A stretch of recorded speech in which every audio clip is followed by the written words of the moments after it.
we've been hearing this for years, right? The big one's coming, the big thing that's gonna come and sink the state of California in. But some scientists seem to think that this time there really is one coming. But we've heard this all of the time, right? And my issue is if you're living on the West Coast, because more people in the United States are concentrated on the East Coast than they are west. Lots of land out this way is still like vacant, in part because it's not agricultural farming land, meaning you really can't live off that land because it's rugged and desertous, lots of sagebrush and things like that.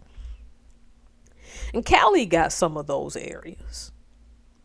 But there's also fertile land in California. But there's also the San Andreas Fault. I'm not trying to go all 2012 on anybody. What I am saying is that this is a time, and I say it again with FBAs, because what does this have to do with FBAs? California, we all know, obviously, because it's the largest state out this way, has the largest concentration of FBAs out here, only competing with, I think, Washington and Oregon. See, this particularly bothers me because I'm out here in Washington State.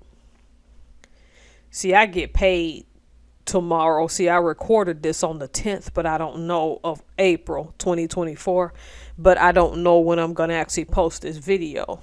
And I'm going to be buying a first aid kit because I live on a fault line in Washington State as well. I'm not telling people to be paranoid.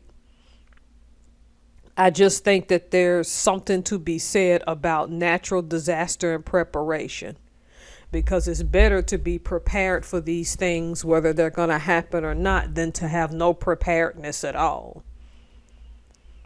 A whole lot of things are happening a lot faster than they once did. There's a whole lot of changes out here that we have to be concerned about. I read a little bit of this article, most of it. I didn't read the whole article this time. And the scientists monitoring this thing seem to be pretty adamant that something's going to happen with that San Andreas Fault this year, because it happens every 22 years. And the last time there was a major one was 2004. So 2024 is due. If not, I would say 2026, but they're saying this year. If you all can recall what happened in Alaska a few years ago out near Fairbanks, I remember that because I am acquainted with a native Alaskan, and his family couldn't get back and forth between Fairbanks and Anchorage, and because the roads had cracked so bad. But it's not uncommon for Alaska to have earthquakes. It's just they have like more earthquakes than anyone. There's probably plenty of mini earthquakes out here, okay? This video is about that, but it's also about telling you to start buying little bitty things at a time. You don't have to start large, start small. So tomorrow I'm going to be getting which will be on the 11th of April, I'll be getting myself a first aid kit for the house. Should have done that years ago. I keep procrastinating on it. It's only so much procrastination you have, because when stuff go down, to be honest with you, I may not be in California, but Washington and Oregon are next to California, and we're going to feel those tremors. Y'all can use your imagination as to why people report things like this and are sure things are going to happen. I know y'all got various reasons why you think something may or may not happen, or it may or may not be some nonsense someone's making up. I'm just going to tell you, though, 2024, I'm going to advise you, is the year that even if you want to go out and have fun, also start preparing yourself a little bit for something.